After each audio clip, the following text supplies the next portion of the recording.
Yo, what's happening, people? Welcome back to Football Therapy with me, your host Jan. I do hope you are all doing well today, man. I really do hope that. Welcome back to Chelsea News, the daily series right here on Football Therapy, where I go across football news media, consolidate everything about the Blues, present it to you in a package, give you my opinion, hey, but more importantly, ask for yours. And really, there's only one piece of news that's widely reported that stands out at me, and that is Timo Bakayoko's potential AC Milan move. But also, I want to cite an article from The Athletic written by Liam Twomey, Dominic Fifield and Simon Johnson, talk about a couple of things regarding Frank Lampard's first season at Chelsea, how he actually has a lot of power when it comes to transfer dealings at the club, like surprisingly so considering how new he is to management, and talk about some functioning elements of Frank Lampard in Chelsea and why it works so well. Pretty interesting and actually generally quite promising. So it's a big one today, boys and girls. Strap yourselves in, have a coffee, beer, water, juice, whatever you're inclined to drink, and enjoy it. But first, a quick message from our sponsor. Ding ding ding, that's right, silly season is in full effect, and if you want to keep up with all the transfer news in the world of football generally, or more notably for Chelsea Football Club, you should check out the One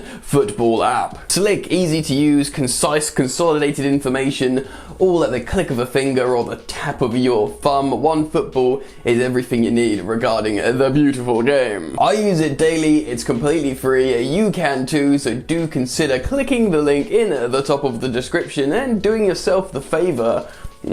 Alright then, let's get into it. Right, before we talk about Frank Lampard and his Chelsea Football Club infused powers as the new captain of the ship, let's talk about Timo Bakayoko one last time. Timo Bakayoko, together with N'Golo, they never give the ball away. 1, 2, 3, 4. And that's the last time you will ever have to hear me sing that. Well, hopefully. Boy, what a chant that was. Different time, eh, boys and girls? Where the Chelsea midfield looks destructive, interceptive, and strong. Just wasn't meant to be. Bakayoko, man, I'm not gonna go through the whole story. He started well, he went bad, to awful, to what the hell is this, to Milan, looked pretty good. Yeah, I mean, remember that Monaco team? Everyone wanted Bakayoko. Hell, we got him. 2017, £40 million. I was pretty happy with that. I was like, yeah, another great signing. He'll play next to Kante. Everything's fine. Chelsea are going to win stuff. Everything wasn't fine though. After an amazing debut when he was half injured away at Wembley against Tottenham in a win where he played really well, it looked like it could be good, but it never worked out. Anyway, he did enjoy a good spell at Milan. I think some stuff went wrong over there. Anyway, they have the opportunity to acquire the player again. He must have tops 2 years left on his deal. But Marina has carved out a proposed deal for the Italian club that they can loan Bakayoko with the option to buy. Now, I would have preferred obligation to buy. An original fee of €3 million with the option to buy him for €35 million. €38 million? That would be great. The only thing is, even if they do accept this, they might be like, right, we'll try him out once more. He apparently, the player, wants to go back to Italy, to Milan, to play again. So if he goes there, plays well, hopefully plays well, then they'll exercise the option to buy a midfielder who is already embedded into their system, that has chemistry with the teammates, who's still a good age. We can only hope that happens. I mean, I wish him all the best, man. There's a football in there somewhere. There's a footballer in there somewhere. And hopefully he can help out Milan and, you know, we get him off the books, we make some money. Because he's one of those players. He's one of those derogatory terms, deadwood players, you know, alongside Drinkwater and Zappa Costa. Pick another couple. Bonne chance, mon frère. Good luck, my brother. Please do well in Milan so they buy you. Alright, so I do want to talk about Frankie Lampard a little bit and cite an article from The Athletic written by Dominic Fifield, Liam Twomey and Simon Johnson, all of the Chelsea representatives, the journalists that covered Chelsea in The Athletic. Now, this is a very long piece. I do urge you to go check it out yourselves if you're subscribed, and I'm only going to be like picking out a few bits that I want to talk about and present it to you guys with my opinion. First off, we're looking back on a whole season with Frank Lampard at Chelsea, ups and downs, but generally successful, but he's shaken up so many things at Cobham. First of all, he wanted to ensure there was a really small group in terms of staff. He wanted like a tight bond between him and his coaching staff, him, Morris, Edwards and a couple of others. rather than what Maurizio Sarri did, who had like a posse of nearly double figures on the bench. He felt they were so distanced from the players and it was too like almost, I guess, corporate, funny coming from an ex-banker. He wanted this idea of a more sort of intimate relationship. You know, he's in a WhatsApp group with all his staff, they're constantly talking, he's constantly assessing everything. He wants to be approachable to the players. He's stern but fair. Apparently he's always got a good mood. Good mood? Yeah, he's always got a good mood. Can you say that? Always got a smile on his face, in a good mood on the training pitch, but he has no problem being a disciplinarian, whereas perhaps Maurizio Sarri was a little bit more distant. He wanted to really be involved with the players, which he is, and you can understand that he's only recently stopped playing himself. Now, after Derby, Frank Lampard reportedly actually had another very exciting job offer, which he didn't take because the Chelsea job came up, which I think is actually really interesting. You'd think maybe Frank would look at this in terms of his managerial career structure and be like, well, this new exciting project, who knows, it could have well been a Premier League club, go to there, develop a little bit more, then take the Chelsea job. But no, he absolutely backed himself, his vision and his current ability to take the jump up to Chelsea. Obviously he really impressed everyone at Chelsea and they immediately wanted to give him the job. Similar thing that happened at Derby. At first they were like, of course you can't manage Derby, but after one meeting they were like, you can have the job. A very impressive individual, Frank Lampard. He always seems to woo people,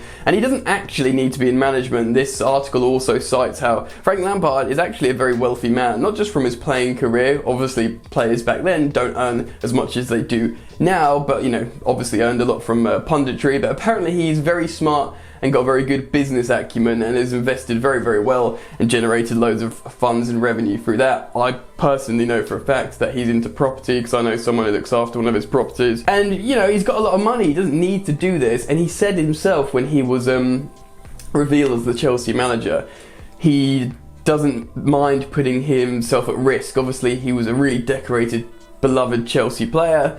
He says he doesn't think about that. He doesn't think about putting a bad twist on that because he's so driven to be a success at Chelsea. And he is well integrated within the hierarchy. He speaks to obviously Marina on Sky all the time. He's spoken about how he doesn't speak every day to Roman Abramovich, or not recently because Roman can't come into the UK. He has a very strong relationship with Roman Abramovich and always has. He says back in the mid-2000s when he was a player, Abramovich actually approached him to talk to him about the potential signing of Michael Ballack, and he wanted his opinion on it. He's been well respected at Chelsea for a long time as a very intelligent man, and that's carried through his playing career into management. Now, interestingly, I've heard Liam Twomey speak about this before from The Athletic. I actually heard about him talk about this on the Straight Out of Cobham podcast a few months ago. Frank Lampard has actually got a load of control when it comes to transfers, reportedly more than both Antonio Conte and Maurizio Sarri, something more similar to the Jose Mourinho level. Which might seem crazy considering Frank Lampard's lack of experience, but apparently that is the case. Of course, we know from recent stories that Frank had a lot to do with bringing both Hakim Ziyech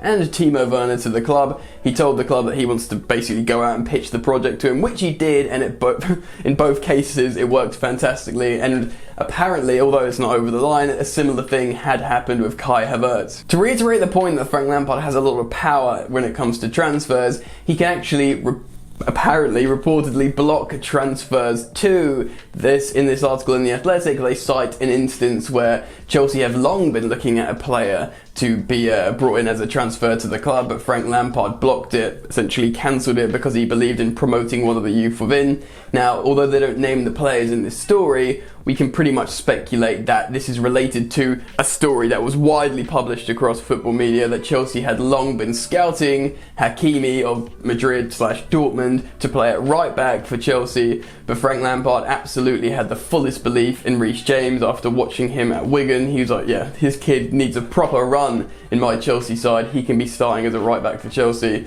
Save your money, don't spend loads of money on Hakimi, let him go elsewhere, which of course, since he has, Chelsea haven't looked back really. Reece James looks like an absolute beast of a player, yet to fulfill his full potential at right back.